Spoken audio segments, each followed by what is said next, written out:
Hello and welcome to the Gooner Talk, back again with you guys for another show, for another episode of our season preview weekly episodes, which are basically becoming extremely regular now. We obviously talked to Hugh Izzy, we talked to Lee Judges and Kenny Ken, and now I'm joined by someone who's making his debut on the channel as far as I'm aware, and it's Clive from the Arsenal Vision podcast. How you doing, Clive? I'm doing fine. How are you? Yeah, very good, mate. Very good indeed. Thank you for coming on. Much appreciate it. Have you been enjoying your summer off from football, or have you still been watching as much as you can? No, I watch loads, and I do some coaching as well. So I've gone from under 18s into adults at a Step 4 non-league club. So it's new, but it's exciting. So yeah, I'm fully into it, mate. Fully into it. Brilliant. So if the season goes poorly, your candidacy will be up for the Arsenal then. Director of football will be nice. I don't want to do any real work.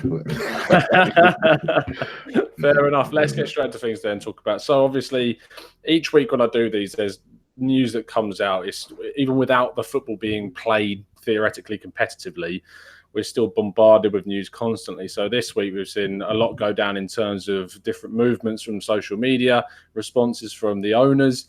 So let me get you, first of all, your reaction to the actual movement itself. So #WeCareDo. What's your thoughts on it? Do you like the way it's been done differently to previous sort of movements by fan groups, or do you still think it's one of those things we need to just sort of accept and be fans of the club rather than seeing movements go ahead?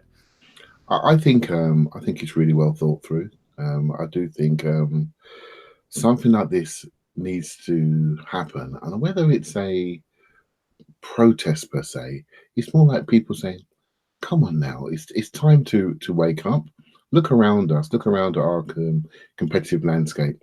What other clubs are doing, and we're sitting there. Since Kroenke and Usman off to dual ownership, we're sitting there, sort of in a frozen state, while those two duked it out around shares, and we were sitting there with two very rich owners, not really investing in the club appropriately, and so they're now Kroenke's in charge, been in charge, I think last September, September, October.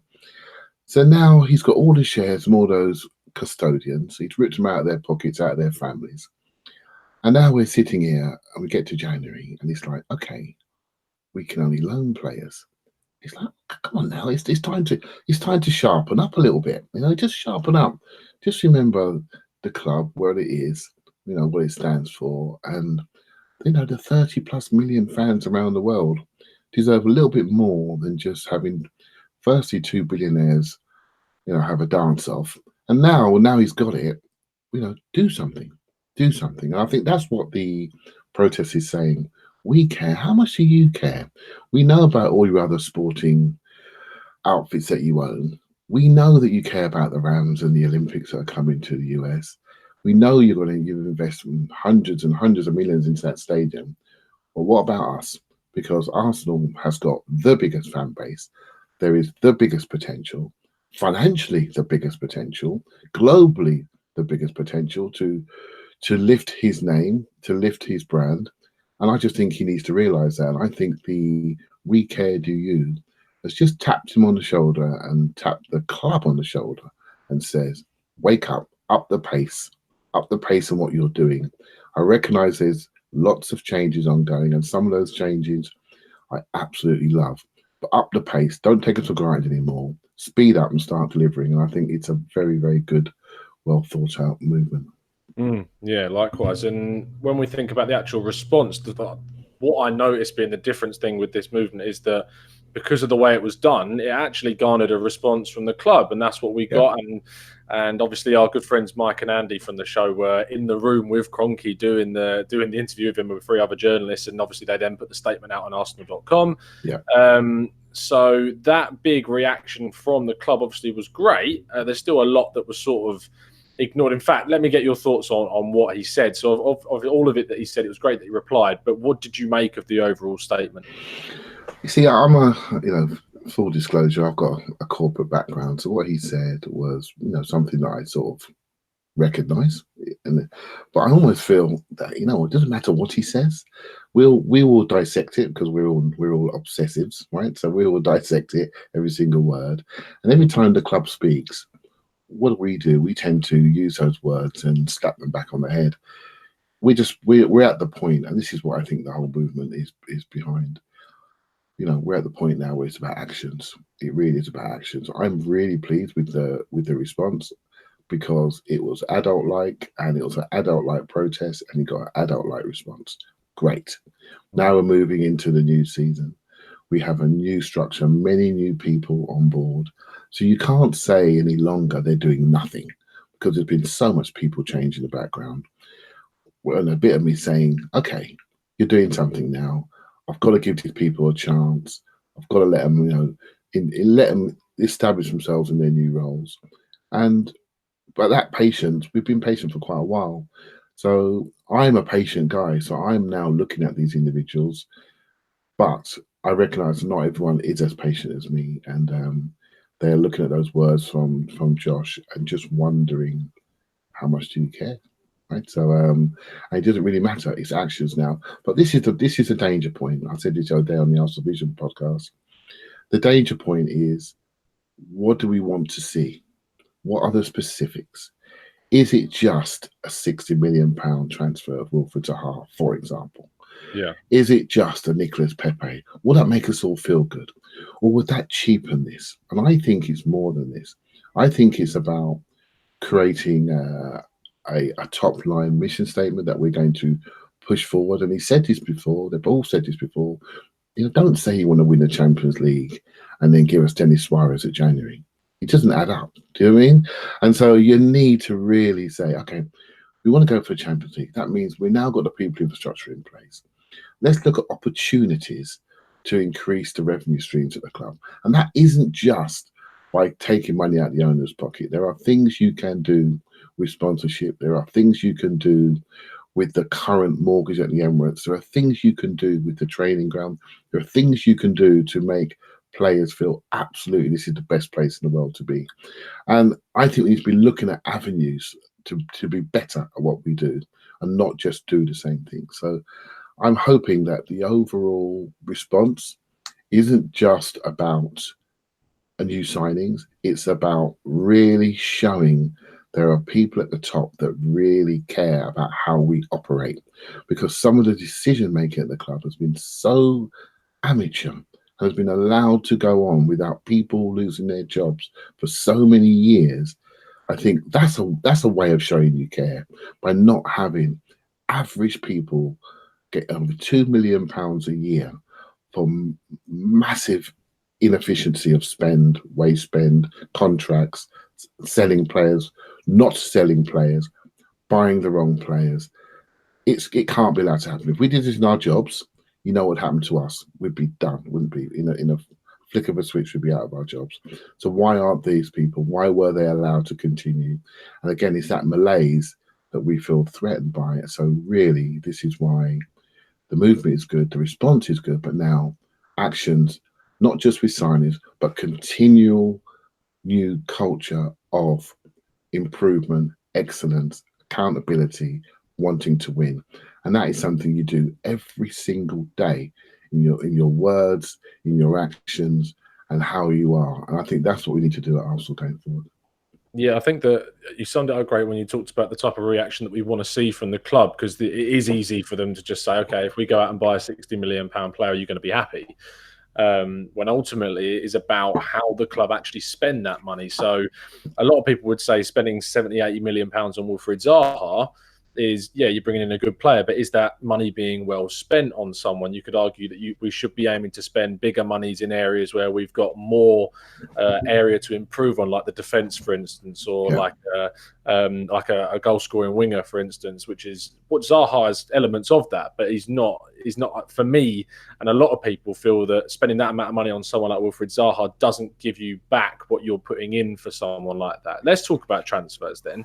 Do you think the response from the club this summer has been so far positive? Although we've not signed anyone, there's a fair few players that are seemingly, as Kroenke put it, on the doorstep of signing for the club. Do you think that these are the right players that we're looking at, or do you think we've missed a trick with some of the players that have moved already this summer? I think I like the players that we're linked with. I think you're not silly. You know, there's probably some movements in the next week that we expect to see something happen, right? So and most of your viewers will know, see the same rumours as I do. So let's be adult about this. We know something's going to happen in the next week or so. So let's just talk about Zaha for a second, shall we? And we've become so money orientated as fans that we're thinking about, well, has he got a high enough ceiling? Has he got a high enough sell-on value? Could we get Nicolas Pepe, and who none of us have really seen for a full game more than once or twice? Do you know what I mean? And we don't know how he's going to fit into the Premiership, although many of us feel he has got a big future. Should we go for Everton, who 4 weeks ago I did not even know existed, right? To be honest. And I thought he looked absolutely brilliant in an average tournament with average refereeing in the Copa America. So, or do we go for Wilfried Zaha? And you look at Wilfried Zaha and you think to yourself, okay, I know he can do it. I absolutely know he can do it. But also, you know what he brings? He's a London boy. And so he brings something, he adds something to our culture at Arsenal. These recent Adidas videos, I think they've been brilliant. And they've reminded me about why I started supporting Arsenal. I mean, myself and Ian Wright, we're similar ages. And so I know exactly what that's all about. And my big history was in those times where Adidas was wearing our shirt, my big watching history. And I think, add Zaha to that. You're adding a bit more than just another player. You're adding another player that could grow into be an icon, just due to his background, the fact he supported the club. And you know what? You might have to spend 20 million extra for that. But what did it bring? When Ian Wright arrived, we never thought he was going to be that person. And look what there are probably millions of fans around the world now that support this club because of Ian Wright and what he does and what he brought in. And look what he's doing as a 50-odd-year-old man, supporting the club in his way right now. And I think sometimes to invest in something that actually fits your club, fits your culture, fits what you want to do positionally, fits what London people in particular, but also global fans in Africa, for example, would like to see. I would love to see it. I really would love to see it. I think we're underestimating the impact an individual like that could have on the ground. And you go to the games, just imagine having an exciting player, one-on-one player, to get you off your seat in that stadium. You know what it would do. And I think we're underestimating that impact. It sometimes, mate, football is not on a spreadsheet. Do you get me? It's something that you just feel. And I think it can make us all feel something quite positive. Yeah, no, it's not really something I consider too much because I'm so, from obviously the videos that I do, I'm so hooked on the analytics, on the numbers, on everything, that maybe I do disregard sometimes the actual emotion that would be brought by a transfer. So bringing up the fact his attachment to Arsenal, as saying he's a fan, of course. Now, a lot of players say that, obviously, when they come to us and say, I've known about Arsenal, I've loved Arsenal for years. But I honestly do get that extra little bit of feeling with Zaha than you do with just any old signing. And what's synonymous with that is the link to what's going on with our youth setup, I think, and the connection that's being sort of, in a way, rebuilt with our youth academy, because we've struggled to sort of get players through. We've seen the likes of Alex Iwobi come through. The younger players that we've really signed have come into the team, like Guendouzi or Rob Holding, came from outside. So the fact we're now seeing the likes of Reece Nelson and Nketiah, Joe Willock, really impress on pre-season this summer and have been impressed in games last season, be it on loan or in little cameos last season as well. Are you confident now that, with also Edu in place as technical director and Freddie Ljungberg being made this promotion to the first team, do you think now the connection between the first team and the academy is going to be a lot stronger and we'll start to see more youth products with more success in the first team? I think we will, and we will because it's a quality game. It wouldn't happen if they weren't good enough. These guys are good enough. It's obvious, right? So you look at, okay, not many of them have reached under 21s yet, apart from Nelson. We look at under 19s, under 20s, under 18s. There are a lot of Arsenal players at that level, right? So they're coming. There's a. It goes in cycles sometimes, and there's a cycle coming. And the reason why I've been so excited about this group, and I tend to be overexcited about young players, but the reason why is just the pace and the speed and the physicality. And if you have that base, you have a chance to play. You have a chance for minutes.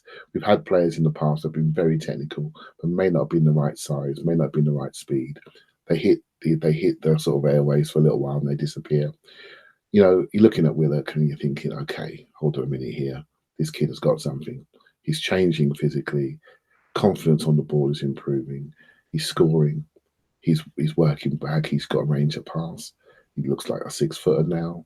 Hold on, he's got something, hasn't he? We can all see it. Saka, for example, you know, he's played at fullback. He's played at wing. He's strong. You can see him coming on last 20 to protect the fullback in the Premiership right now. You know, as a left, you know, and so that's great. He wants to get in behind. He pushes the ball. When he gets the ball, he has a real clarity about him. He wants to go, bang, I'm going behind you straight away. Either I'm going to pop it off and go behind you on the 1-2, or I'm driving you. And when I get into these areas, I'm not afraid to shoot.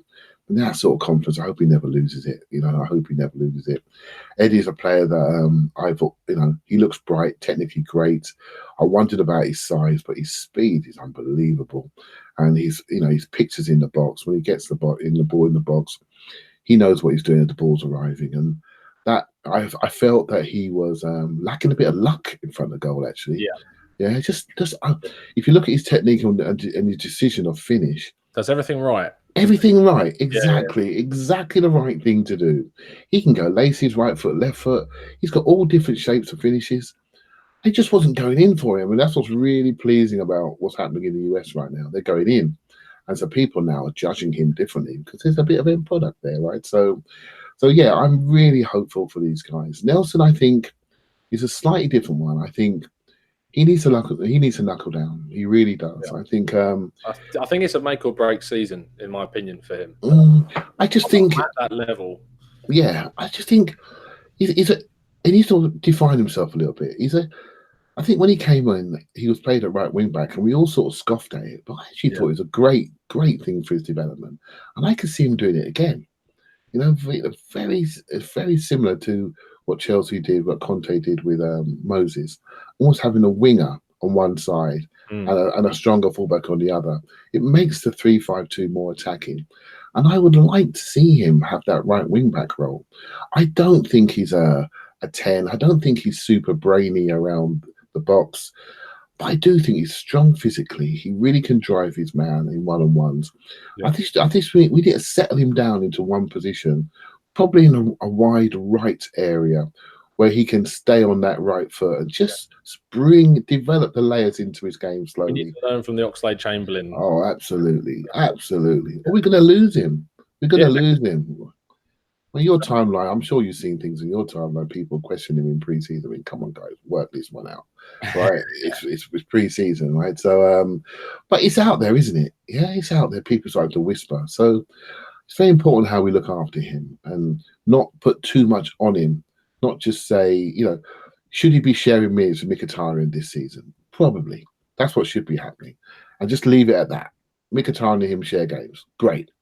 Then we can watch him then, and then hopefully over the season, Mkhitaryan's got his suitcase going somewhere else, and Nelson's got a number 7 shirt. I'll be happy with that, but it may take the whole year for it to work out. Speaking about then the signing we have made, Gabriel Martinelli, he's come in. Obviously, he's got a lot more minutes than I originally thought he was going to.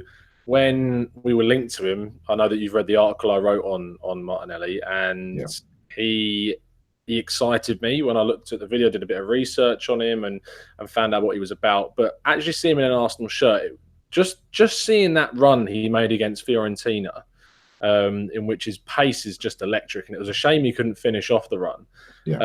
And speaking to Tim Walsh, who's with Venice Beach FC and was with the Arsenal players in LA, and he spoke to Chambers, and Chambers said that actually he's on the verge of like the first team because he's so confident, he's got so much quality at such a young age that he expected him to make his break this season into the first team. It wasn't the case. He was being brought in to be playing with the under-23s too much, and they want to integrate him.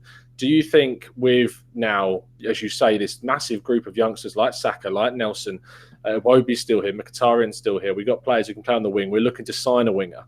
Do you think there's still that opportunity for someone like Martinelli to come in and make a breakthrough this season and be successful? I think there is, and I must admit that the thought in your question, the underlying thought, maybe even links back to Zaha. We look at these players, we're thinking, hold on a minute, do we actually need that player? Do we need that player? And I think, but there are the games, and there are pre-season games, there are bottom 6 games, there are middle of the table games, and there are top 6 games. And top 6 games are different. And although we're all excited about these young players, to deliver against a top 6 team is something else. So you still need your top boys for those games, to deliver in those games. I do think with the Europa League this year, I felt last year Emery wanted to keep the first team squad together, to get to know them, to make sure that they were absolutely playing when he wanted them to play. And so he rotated them in the Europa League, but made sure all the first team players travel. I don't think he'll be doing that this year. I think he will be playing those young players. So they will have responsibility when we go abroad to carry a bag, although I think there might be a Champions League now, but you know what I mean. When we go abroad to Eastern Europe, for those far-flung places, it will be these players taking the club's badge on their own. And I think that level of responsibility will be great for their development. And I think, obviously with the League Cup games, there are enough games. What needs to happen, though, we need to sell a few, don't we? Yeah. We need to sell a few. There are a couple of dead bodies we all know, and we either need to lose them, get them into a make-weight deal for Zaha, for example, but we need to show these young players that we are serious about their careers. And the only way you can do that is by creating room and trusting them. You can't have, there's no criticism against him, but you just can't have El Neni on the bench now instead of Willock. It just can't happen. Otherwise, why would Willock sign a new contract that he may be being offered this week? Why would he sign a new contract? And this is what's happening now with young players. If you don't mind me going off on a tangent with young players, I think there's a massive problem developing with young players. They're not having the under-23s anymore. They're not having the old Carling Cup trick where they get to sign a 5-year contract. You get one Carling Cup game and then you're stuck in under-23s. They're not falling for it anymore. They want to control their careers, and they're not signing contracts until they see evidence of pathway. And the pathways has to be created in the squad. I've got a friend of mine who's got a son who was trialing a club, and he said that a lot of the second-year pros and 19, 20-year-olds, they want out of these academies. They want out, and they want to go on loan desperately. When the academy teams play, say, a Man United, none of them want to play. But when they're playing like a non-league team or Cheltenham or Dartford or something like that, they all want to play in those games because they're playing against men. They're real games. It's proper football. And these young players now want to play adult, proper football. Yeah. And it's very important we understand this. So there are rumours of certain players not wanting to stay. It's not they don't want to stay. They just want to control their careers. Well, I can see what's happening. You look at Germany, for example. German scouts are actively going to England and looking at these teams, and that's why you've seen RB Leipzig go out and buy Lookman from Everton. You're seeing Dortmund get Sancho. So you saw Hoffenheim pounce the chance to get Nelson on loan last season. We're seeing these players go out there because they know that they're able to get minutes. They know they're able to play professional football at the top level, and ultimately do what they've always wanted to do, which is ultimately just play football and play it at the best of their ability. So it's important, as you say, that we enable these players to get or have a route into that first team and play them. The Europa League is a benefit in disguise for that sense. We still want to be in the Champions League, but the Europa League can be used as a bit of a platform for them. We can still can use the League Cup games and the early rounds in the FA Cup as well. But we need to see a route being made to the first team on a regular occasion that hasn't happened in the last half decade to a decade at Arsenal anywhere near as much as it used to. Yeah. So I think we got to start. I don't want to do this, right? But the Chelsea model, the loan model, there are merits to it. Oh, brilliant. They lift the value of their players while they're getting proper experience. I mean, look at Kurt Zouma, for example. He's been out for a couple of years. He's came back into Chelsea this year. He could be easily a first pick centre half. And or if they sell him, they're not selling him for £2, are they? They're going to sell him for 25 million. A minimum, maybe 30. And so it works. And we're sitting here on a perceived budget of 40 to 45 million, depending on what paper you read and what you believe. And you think about the inefficiencies of how we operate with our young players. You look at Jeffrey Adelaide, I think he went for 1.3 million. Yeah. I mean, that is criminal. That is criminal. You know, the surge can now be unfortunate. We all know what happened there. A bit unlucky. I don't fully blame the club with that. But again, it's laziness, it's sloppiness, it's a lack of a strategy. You don't loan players out unless they sign the contracts. Chelsea don't do it. Why do we? Why do we risk it? You know, you come back from the Olympics fully sharp at the white weight, bang, off to Bremen, off to Bayern Munich, and he's now ripping it in for Germany and for Bayern Munich. I mean, criminal that we allowed ourselves to be manipulated that way. This is what I talk about, you know, we're back to the weekend. I think it's a big part of that is how we operate as a club. It is quite inefficient and so junior. You know, this is Arsenal Football Club. Why have we got such poor people around the club making these decisions? I'm hoping that's changed. The new people seem to have a new quality about them. I want to believe that because I'm a fan and we all want to believe the good. So I'm hoping they show that in their actions over the next few weeks. Final question then for you, Clive. It's the one I ask everyone at the end of these season previews, and it's you have to pick one thing that is guaranteed to change next season. It can be as specific as you like, broad as you like, but there's one thing you can change. What would it be? Oh wow, I don't know. You know what? I've spoken a lot. I don't know. That's a tough one, right? But for me, I would just like to see a central defence that screams presence and authority and speed. That's what I'd like to see. It's a very simple thing, but when you look at a team, you know where your weak spots are. And we've had a weakness there for a while, and we've just ignored it. But it's the bedrock to everything we're trying to do in these offensive areas. If you get that right, and Liverpool showed it last season where it could take you, get it right. Stop ignoring it. We know it's not right. Don't make do with these 3-star hotel centre backs. Sort it out. We've got a couple there that shouldn't be there. We're trying to wish cast onto Callum Chambers. It's not going to happen. He's not fast enough. He's not robust enough. He's not strong enough. He's a good player, good lad, lovely lad. It's not going to work. It's not going to work for us at the top level. We want to win the big trophies.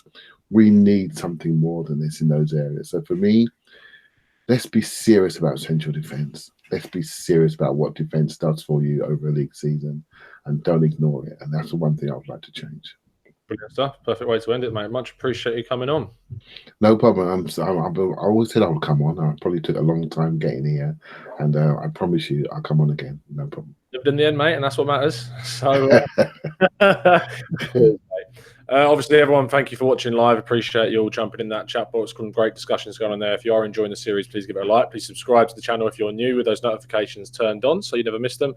Another show tomorrow, as always, doing these daily updates, grafting, as Mike likes to call it. But yeah, we're glad you enjoyed the show, and we'll see you again very soon. And as always, up the Arsenal.